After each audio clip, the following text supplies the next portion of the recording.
Charles Marvin Green III, also known as Charlie Chill, was born on December 2nd, 1982. While you may not initially recognize Charles Marvin Green III, you might recognize his father, known widely across the internet as the Angry Grandpa. You might also recognize his younger brother, Michael Green, also known as Kid Behind a Camera. When someone first recommended I look into Charlie Chill for a video, I expected drama and rage, but I did not expect how utterly depraved this story would get, being one of the darkest I have covered on the channel, without a doubt. And as someone who grew up watching the Angry Grandpa show, seeing this guy in numerous videos that I had watched while I was a kid, it is even more so shocking to learn what he has done. And I feel like the best way to understand everything is to go in chronological order. Even though Charlie made his first appearance on the Angry Grandpa show back in 2013,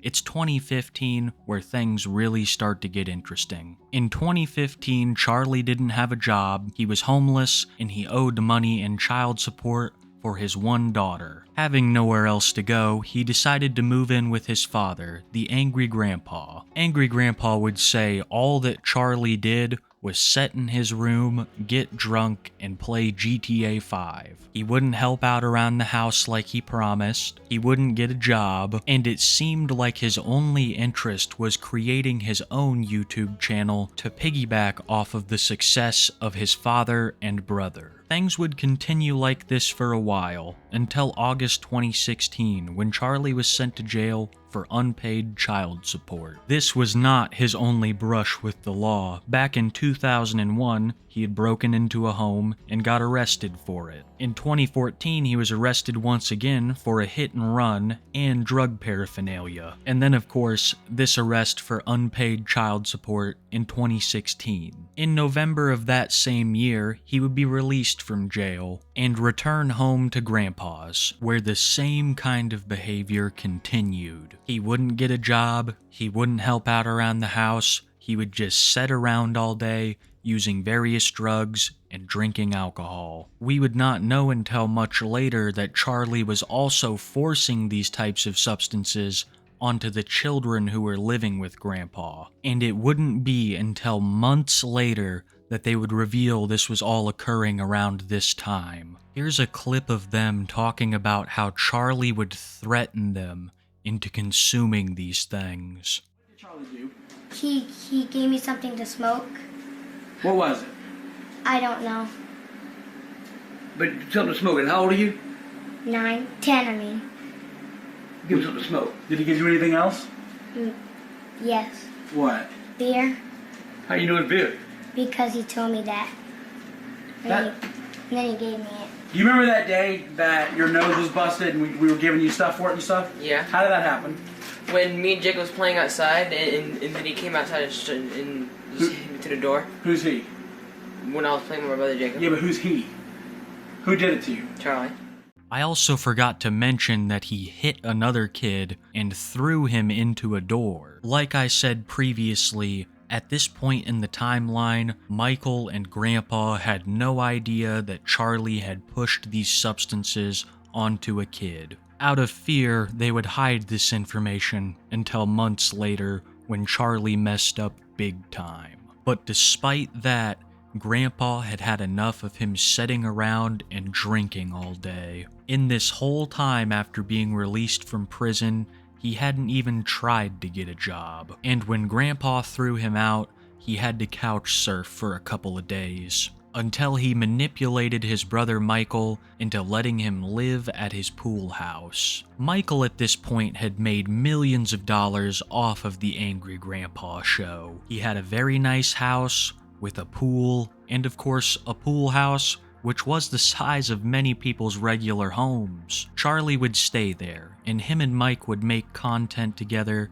for a couple of weeks. During this time, Charlie's level of paranoia skyrocketed. He would rip apart the pool house looking for so-called speakers that Michael had planted to prank him.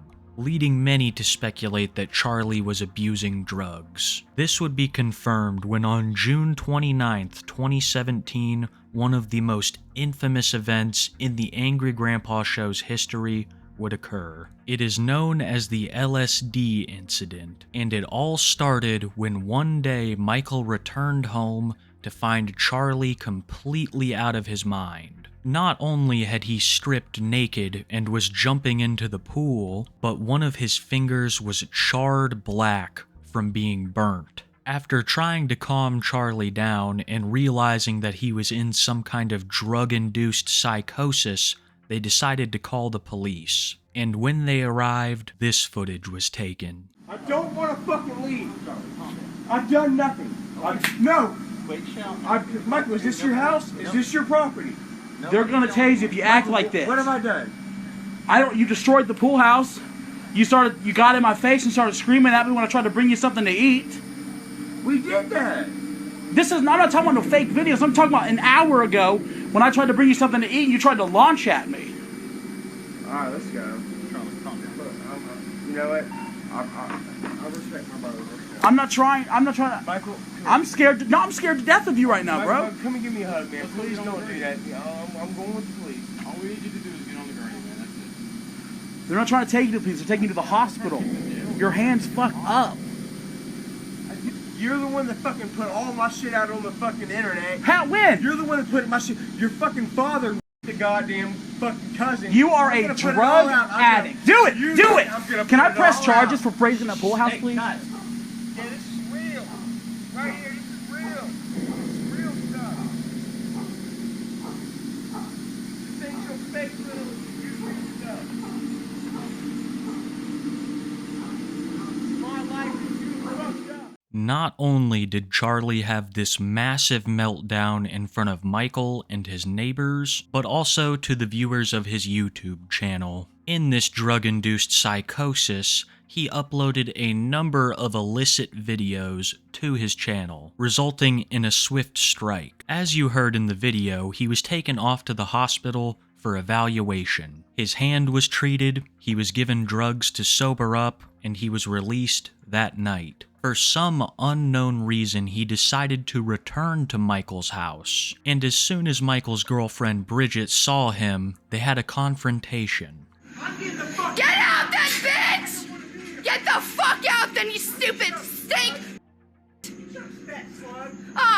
So bad! Oh no, I'm fucking fat! Bella, you fat. And you're fucking homeless! That's why you look. You're stupid and fucking homeless! That's why. You're stupid alcoholic! Hey, didn't you your cousin? Charlie, who was now completely sober, struck Bridget in the face multiple times. Seeing his girlfriend being beat on, Michael approached Charlie for a fight, where Charlie proceeded to pick up a piece of broken mirror and threatened to cut Michael with it. All of this would result in Charlie's fourth arrest, as Bridget and Michael were adamant about pressing charges. A couple days later, Charlie was released, and he would make his first apology video, blaming all of his actions on the drugs, even though he hit Bridget when he was sober, and denies that the assault even happened. Hey, what's going on, everyone? Charlie checking in here. I'm sorry to everybody, man. Everything that went down, it's my fault. It's true. I went out. I partied. I came home. I destroyed all my stuff, man. Dang. I raised hell, showed my butt, man, and this is my consequences, man. I didn't hit nobody. I promise you that. I did not, guys. I really don't know what else to say, man. I'm here at the bottom now, man, and maybe I do deserve it, guys. I just want to let you all know, man, that I want to apologize for letting you all down, man. And I want to try to do everything I can to try to make it better and come back a better person. So that's it. This is a reoccurring theme when it comes to Charlie. He will often mess up and often blame it on drug or alcohol abuse. But it's like I say with Only Use Me Blade, if you know that you're a monster when you take these substances and you still take them, then you have a hand in it. You are actively making the choice to consume something that you know will turn you into a danger to your friends and family.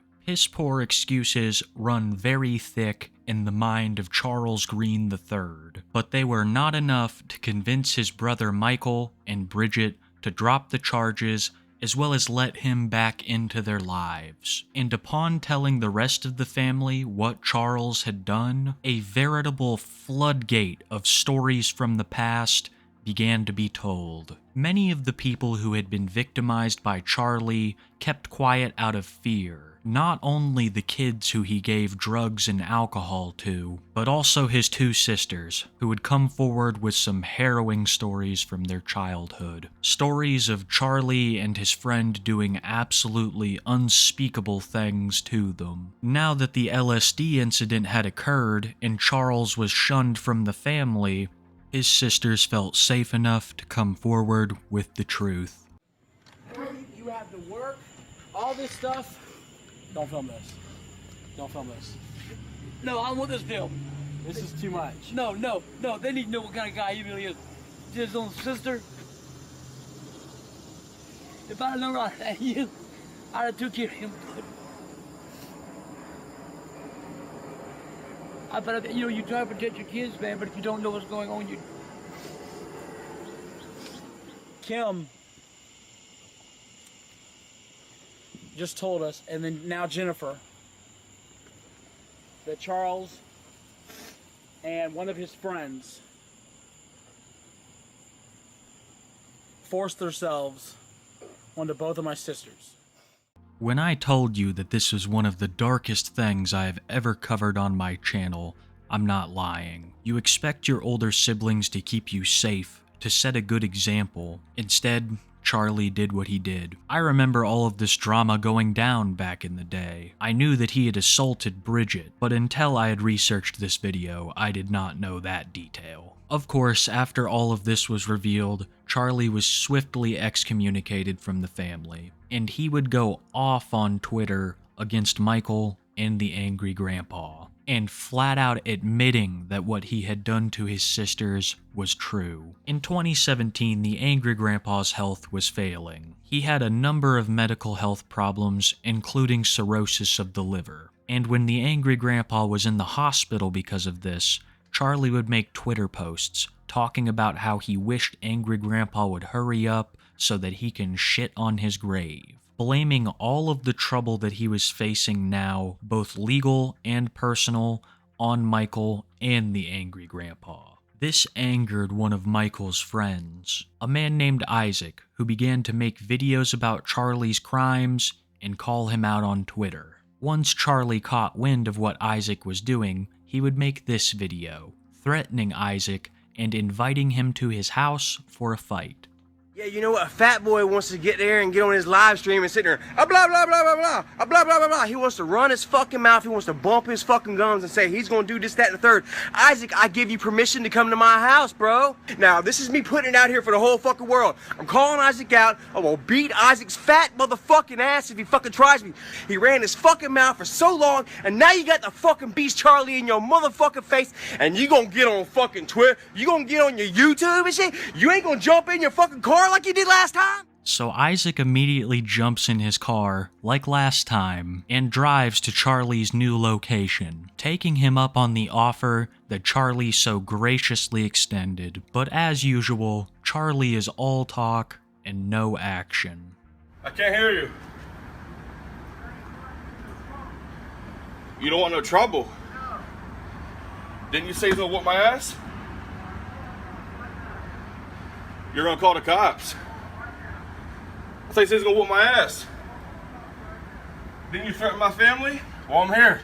Don't let Isaac's Discord mod physique fool you. He towers over Charlie, and even if Charlie wasn't an utter coward, I don't think that's a fight he could win. You see, Charlie's whole thing is victimization of the weak. He is, in the truest sense of the word, a bully, putting up the front of some tough guy, not very well might I add, while having the heart of a pure coward. Charlie threatened this man's family, he threatened him, and when he showed up looking for the smoke, Charlie didn't want none of it. A true testament of his character. Interactions like this would occur with Charlie for months to come, until a pivotal event happened within the Angry Grandpa universe. In December of 2017, Grandpa dies, and Charlie is allowed back into the family for the funeral and in the spirit of forgiveness. It seemed like everyone except for his two sisters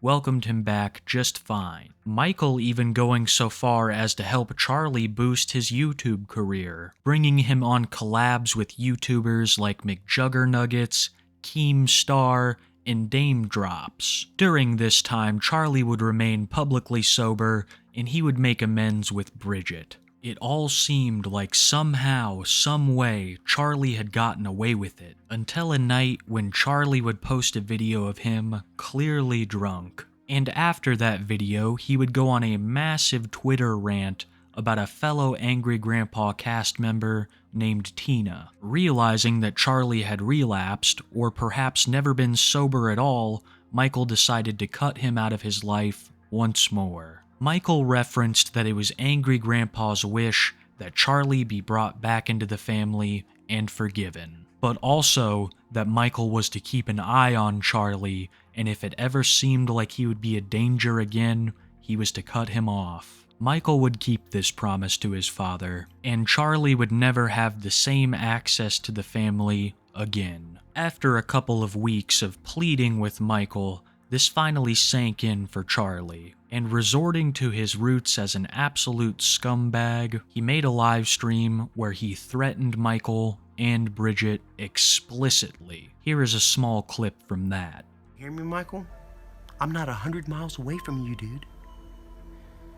And I know where you live. And you want to keep running your mouth? You want to keep acting up?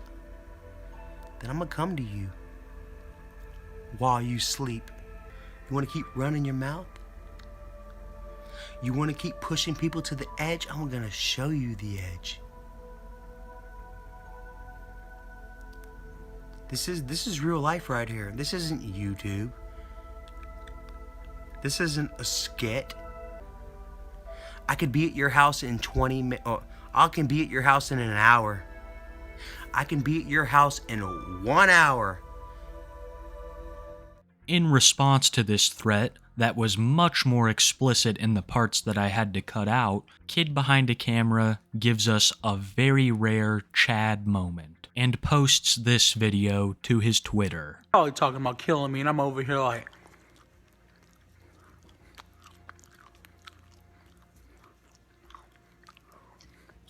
This is how unafraid people are of the tough guy persona that he throws up. Even Kid Behind a Camera is not scared of your threats. And you can best believe that this response from Michael caused Charlie Chill to go on another Twitter meltdown. Charlie would constantly claim to have moved on from all the drama just to get back on Twitter to threaten Isaac, Michael, and Bridget. He would get progressively skinnier and more tweaked out. Though the rest of his family had moved on from having him in their lives, it seemed like he could just not let go the fact that they wanted nothing to do with him. And especially the fact that they were doing so much better than he was. You see, Charlie would constantly have to start new channels because he would either get really messed up on some kind of drug and post illicit materials to them, or he would go live either threatening his trolls or Michael. Because of this kind of behavior, he went through almost a dozen channels over the years. But after one YouTube banning, he decided to move over to Twitch, and in 2019,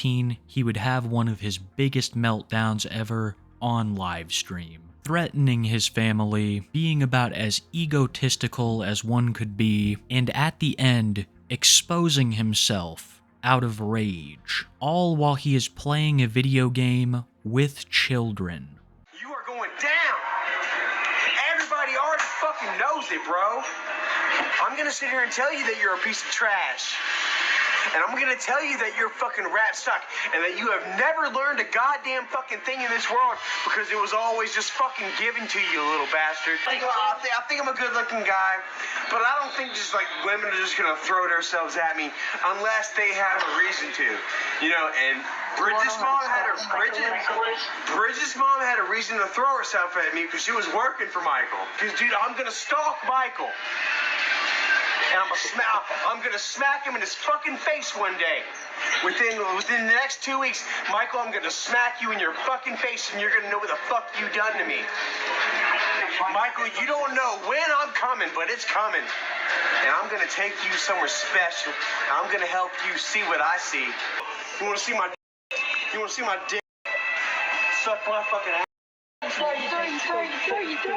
This, of course, would result in his Twitch channel being banned. Not much else has happened in Charlie's life except for these behaviors repeating themselves. He's now married to a woman named Erica. That was whose house he was streaming from on Twitch all day while she went out and worked. Something which Charlie still doesn't do. He relies on Erica and the couple dozen people that actually believe that he's still innocent. Charlie today in 2023 claims that he's a changed man, and he is no longer Charlie Chill, when he's still displaying the exact same kind of behavior. He's still going on Twitter rants against Michael, Isaac, and Bridget. He still is drinking heavily, among using other things, and he still is mooching off just about anyone he can. Now, it's just his wife. The main reason I made this video today, and I stuck with making it, is because Charlie Chill wants all of this to be forgotten. He thinks that if he sells enough people the lie that he is a changed man, he can have somewhat of an online career still. But don't be fooled, he's exactly the same. He's the same person that did what he did to his sisters, that hit Bridget in the face, and that gave drugs and alcohol to children. Charles Martin Green III is an absolutely detestable human being, one who I think is incapable of truly changing, only bouncing from place to place for as long as people can stand his scam. Charlie, on the off chance that you're actually watching this, your wife will get wise to this one day, and eventually you will run out of people to mooch off of. You can claim to have changed all you want, but your behavior says otherwise, and no one will ever forget what you have done. That's about all I have on Charlie Green today, guys. Thank you so much for watching. I know it wasn't an easy watch. I'd like to give a big shout out to the Copper Cabber. Many of the clips in this video can't be found anywhere else, and without him archiving so much of it, this video would not be possible. His channel will be in the link in the description below. Go show him some love, guys. And I'd like to thank you especially for watching this video till the end. You don't know how much it helps out the channel. Time is the most valuable thing that anyone has, and the fact that you would spend some of yours here with me really does mean a lot. I'd like to give a big thank you to all 90,000 of my subscribers. Guys, we're staring down the barrel of 100K, and as soon as we hit it, I promise we're gonna have to do some big things to celebrate. I can't thank all of you guys enough. And a final thank you to my tapists, my channel members, mi familia. Thank you guys especially. Without your support, the channel would not be what it is, and I thank you guys for having so much faith in me. I hope that you guys have a wonderful night, and be sure to always keep it Kiwi.